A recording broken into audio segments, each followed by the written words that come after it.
Same burger, $12 at the restaurant, $19 in the app.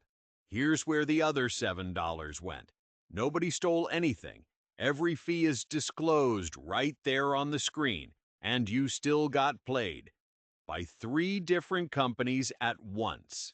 The restaurant marking up its own menu, the platform collecting a commission and then a stack of fees on top of that, and the algorithm deciding how much your driver actually gets paid, which, as you're about to see, has almost nothing to do with what you think you're tipping for. Here's the part almost nobody notices, because it happens before you even get to the fees. Open a restaurant's in-store menu next to its DoorDash menu, and the prices don't match. A $12 burger becomes $15, not because delivery costs the restaurant anything extra to make, but because the restaurant quietly raised the price, item by item, before a single delivery fee gets added. Studies comparing in-store and app menus found the same pattern everywhere. Delivery prices run 15 to 30% higher than the same item in store. And for some fast food chains, the gap climbs past 80%, sometimes 95%, once every layer is stacked on top. Restaurants aren't hiding this either. Ask a manager, and most will just tell you, well, we have to charge more on the apps. So, why? Because DoorDash, Uber Eats, and Grubhub all take a commission on every order. And it's a big one. 15 to 30% commission, just for the privilege of being listed. Cheaper plans exist, but they come with less visibility. Pay more, get seen. Pay less, get buried. Do the math on that $12 burger. At 30% commission, DoorDash takes $3.60 before the restaurant sees a dime. Compare that to the restaurant's actual margin. The average independent restaurant runs on 3 to 5% net margin. That's maybe 40 to 60 cents of real profit on a $12 sale. A 30% commission doesn't dent that. It erases it completely.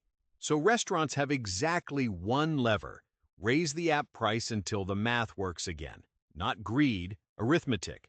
The platform's cut has to come from somewhere. It's never coming from the platform. The markup on the food is just layer one. Then, a delivery fee, usually a few dollars on its own. A service fee calculated as a percentage. So the more the markup already inflated your total, the more this fee grows too. A small order fee, designed specifically to punish you for not spending enough. Tax, calculated on the marked up price, not the original one. And a tip suggestion defaulted to a percentage most people won't bother changing, sitting right above the place order button. Stack it all together, and one nationwide analysis found the average all-in premium hits approximately 81% above in-store price, up from around 40% just a few years ago.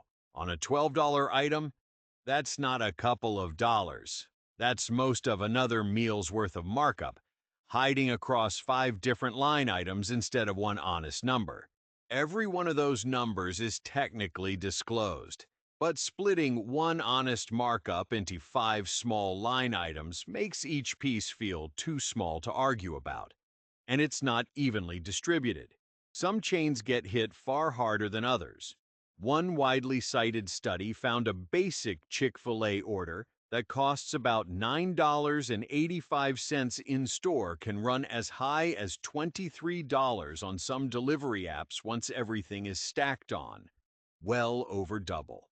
A McDonald's Big Mac meal, by comparison, tends to land closer to a 40 to 50% markup on the same platforms. Same business model, same fee structure. But the size of the markup depends on how each individual restaurant chose to price its menu once it decided to survive the commission. Some absorbed it quietly. Others didn't absorb it at all.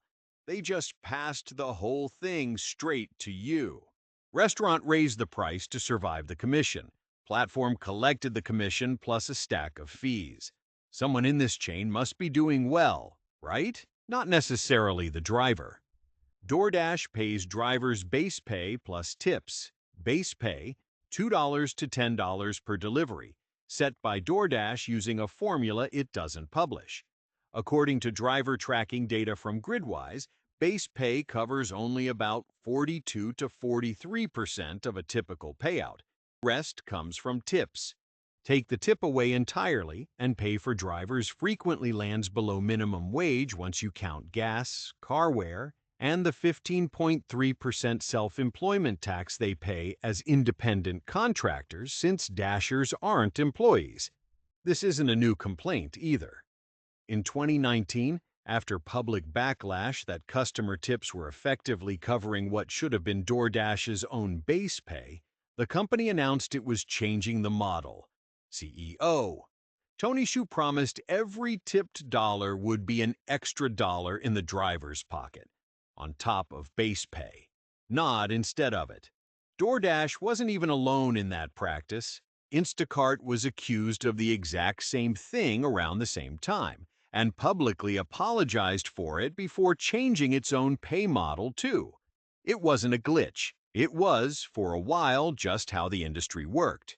So, restaurant raised the price to survive the cut. Platform took the cut plus fees. Driver's actual pay still depends on whether you tipped enough to cover what the base pay doesn't. Here's a layer most people never even think to look for.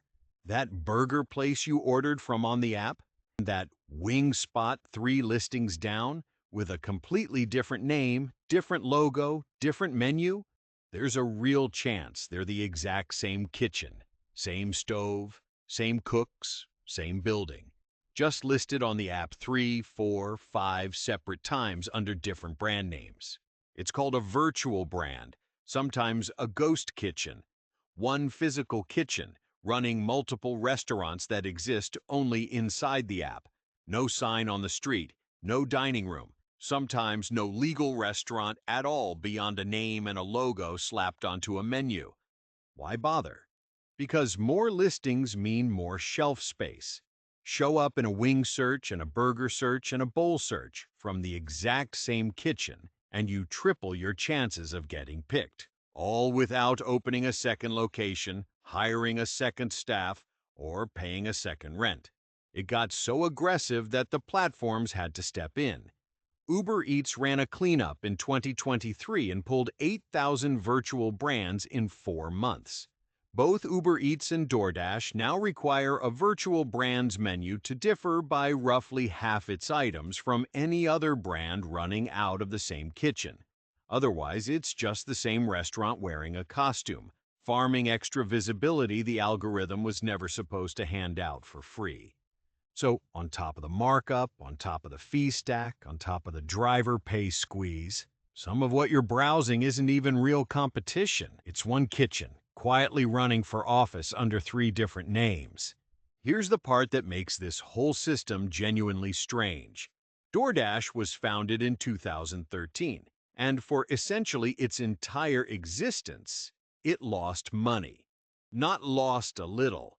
When it filed to go public in 2020, the paperwork showed a history of net losses every single year since it was founded, including a loss of over $300 million in just the 6 months before that filing. It went public anyway in December 2020, riding pandemic-era delivery demand, and it kept losing money for years afterward. In 2021, a loss. In 2022, a loss of over $1.3 billion. In 2023, still a loss, north of $500 million. It wasn't until 2024, 11 years after founding, that DoorDash finally closed out a full year with a positive net income. And by the most recent full year on record, that number had grown to well over $900 million in profit. Read that timeline again. A company can operate for over a decade, collecting commissions from restaurants, fees from customers, and squeezing driver pay, and still not turn a profit for 11 straight years.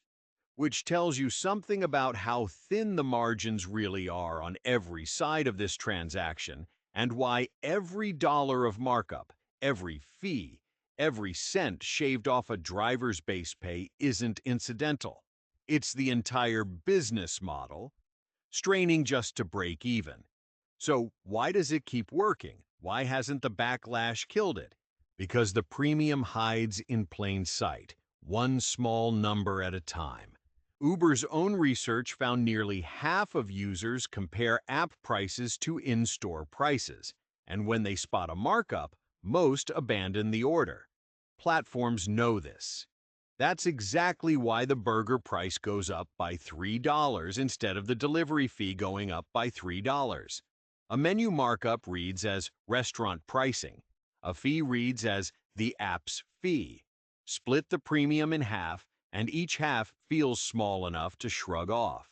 Even when together they nearly double what you'd pay walking in. By checkout, most people don't redo the math.